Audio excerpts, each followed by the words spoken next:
Hello రే సాంబిగా ఓ నన్ను కొట్టినాడు వాడిని పండి పెట్టి కొట్టాలరా ఇట్లాగానే. ఎవరు నేను కొట్టింది? ఎక్కడున్నారు చెప్పు, అడ్రస్ వస్తాను. తొందరరా అండి. ఇది నేను చూడలే. పిచ్చికాలు తెచ్చిపోయినా సుప్పిగారు ఖాళీగా ఉన్నాడు.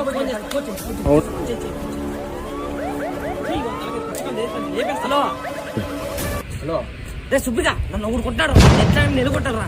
వీడు సాంబిగాడు వచ్చాడు. తిన్నా తొందరరా నువ్వు. ఎవరా నేను కొట్టింది? అనంతపూర్లో నిన్ను కొట్టే మొగడు ఉన్నాడారా? అనంతపూర్లో నిన్ను కొట్టే మొగడు ఉన్నాడారా? అయిపోయి 2 నిమిషాల్లో నీ ముందు ఉంటారా? అయిపోయి 2 నిమిషాలు వస్తా ఆగురా. తొందరగా చూడండి